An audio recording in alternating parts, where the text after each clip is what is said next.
हे भगवान कृपा करके बतावें। कल्याणकारी साधनों में जो सबसे श्रेष्ठ साधन हो और भगवान श्री कृष्ण की प्राप्ति का साधन हो, ऐसी प्राप्ति जिस प्राप्ति के बाद फिर वियोग की आशंका न रह जाए। कृष्ण प्राप्ति करम शश्वत साधनम तद वदाधुना। और ये शाश्वत प्राप्ति का स्वरूप क्या है? सर्वत्र कृष्ण दर्शन होने लग जाए, यही वस्तुतः वह प्राप्ति है जिसमें वियोग का भय नहीं। भगवत साक्षात्कार के 4 प्रकार हैं।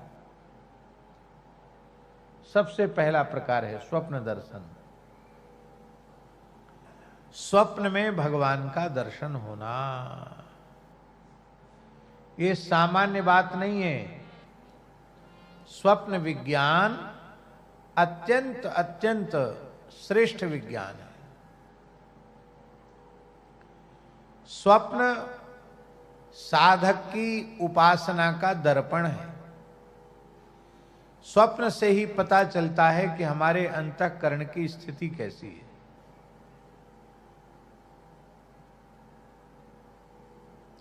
क्योंकि स्वप्न की अवस्था में हमारा मन ही सृष्टि करता है, तो मन में तमोगुण के अधिक संस्कार होंगे, मन तामसी होगा तो तामसी स्वप्न आएंगे, अशुभ दृश्य आएंगे स्वप्न में। रजोगुणी अंतःकरण होगा तो उस प्रकार के दृश्य स्वप्न में आएंगे। सात्विक अंतःकरण होगा तो गौ ब्राह्मण पवित्र देवालय देवी देवता ऋषि मुनि इनका दर्शन होने लग जाएगा। और जब गुणातीत अंतःकरण हो जाएगा तो विशुद्ध भगवत लीला का अनुभव और स्वयं भी आप भगवत लीला के एक पात्र बन जाएंगे। भगवान का स्वप्न में दर्शन होने लग जाएगा, भगवान से बातचीत होने लग जाएगी, और वह स्वप्न स्वप्न नहीं रहेगा, उसका प्रत्यक्ष में प्रभाव हो जाएगा। एक सत्य घटना हम आपको सुना रहे हैं, बरसाना की है। बहुत पुरानी बात है, ज्यादा पुरानी बात नहीं है, लगभग 50 वर्ष पुरानी बात है। एक महात्मा भजन करते थे। उस समय बरसाना में गहोर वन में बिजली वगैरह नहीं थी, न परकम्मा पक्की थी न बिजली थी, एक कच्चा रास्ता।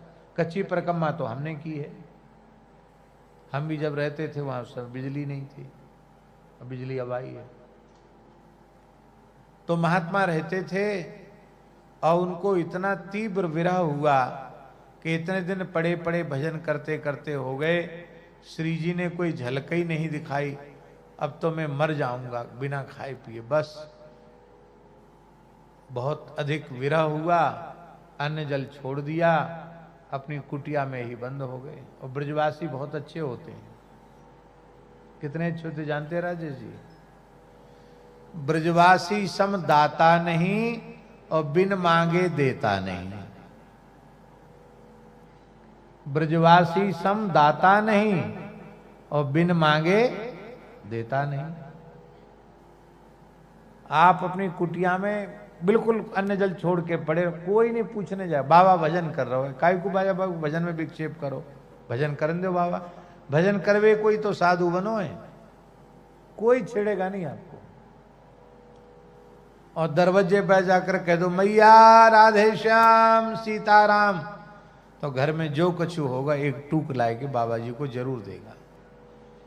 अभी भी ब्रज में ऐसी विलक्षणता है कि बहुत से लोग ऐसे जिनका अन्न आदि ग्राह्य नहीं है, और महात्मा को तो पता नहीं कि किसका घर है, और वहां जाकर सीताराम राधे श्याम किया तो दंड बाबा दंडोत, हमारी रोटी आपको चलेगी नहीं, हमारो अन्न आपको चलेगा नहीं। और कछु सेवा बताओ, आज भी ब्रज में इतनी मर्यादा। तो किसको पता कि बाबा भूखे प्यासे हैं? कोई गया नहीं। 3-4 दिन हो गया बिना अन्न जल के।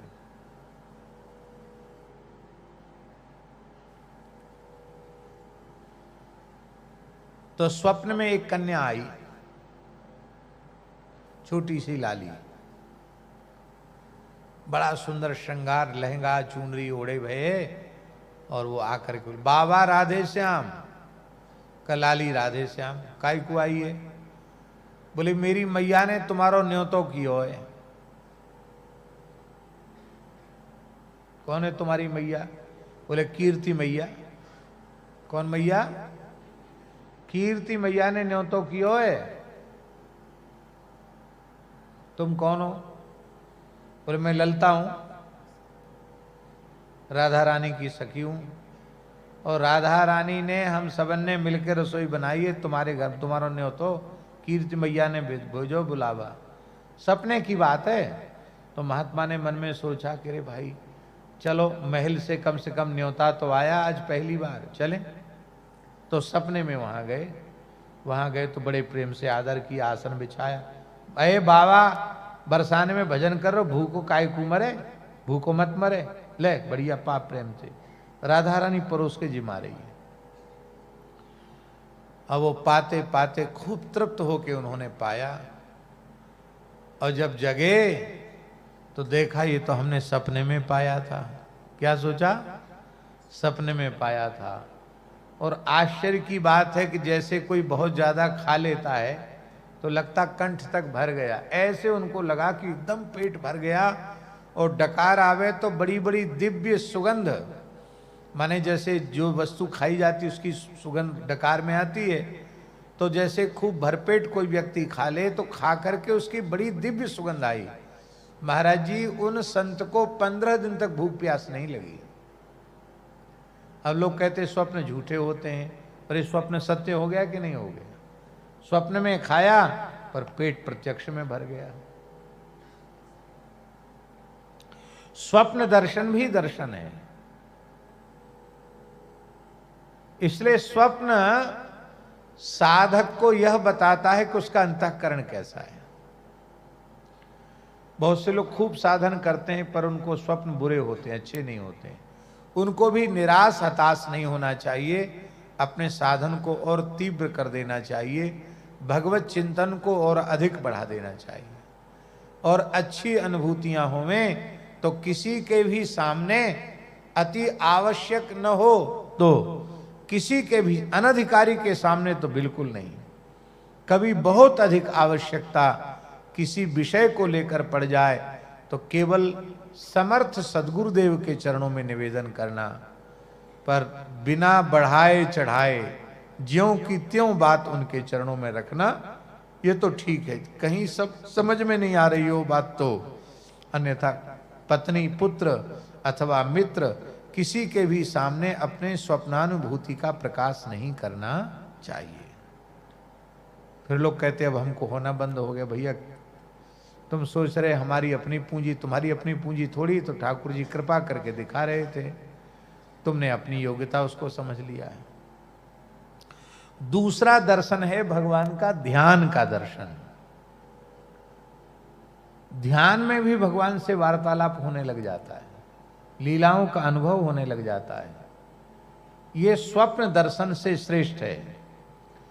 जब साधक की साधना की अवस्था और अधिक उन्नत होती है तब भगवान से वार्तालाप होने लग जाता है।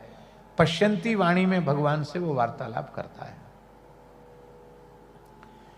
इससे जब आगे साधक बढ़ता है तब उसको भगवान का प्रत्यक्ष दर्शन होता है। जैसे ध्रुव जी को हुआ, प्रहलाद जी को हुआ, अम्बरीश जी को हुआ, अनेक भक्तों को हुआ, सबरी जी को हुआ, तब भगवान का प्रत्यक्ष दर्शन होता है। और इस प्रत्यक्ष दर्शन से भी आगे की एक बात है, जहां साधक की ऐसी अवस्था हो जाती है, प्रत्यक्ष दर्शन तो एक क्षण का 2 क्षण का होगा, फिर भगवान अंतर्धान हो जाएंगे। पर एक अवस्था, चौथा दर्शन, वह सबसे अंतिम दर्शन है, जहां भगवान कभी दृष्टि से ओझल होते ही नहीं है। जित देखो तित श्याममयी है, जिधर दृष्टि डालते हैं उधर ठाकुर जी दिखाई पड़ते हैं। जिधर देखा उधर पाई झलक,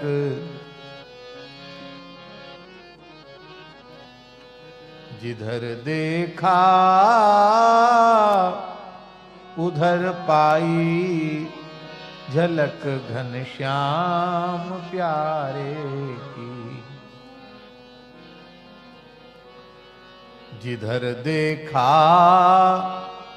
उधर पाई झलक घनश्याम प्यारे की। जिधर देखा उधर अपने भगवान ही दिखाई पड़े। एक ये दर्शन है। तो श्रीमद् भागवत का सबसे विशिष्ट महात्म्य यह है कि ठीक से कोई श्रीमद् भागवत का आश्रय ले ले, कहने सुनने लग जाए, तो उसको सर्वत्र ब्रह्म दृष्टि, सर्वत्र भगवत दृष्टि प्राप्त हो जाती है। चराचर में भगवान का अनुभव होने लग जाता है। और यही है सस्वत प्राप्ति, श्री कृष्ण की सस्वत प्राप्ति। तो स्वप्न की प्राप्ति से लेकर सर्वत्र सार्वत्र की प्राप्ति तक श्रीमद् भागवत हमको ले जाता है।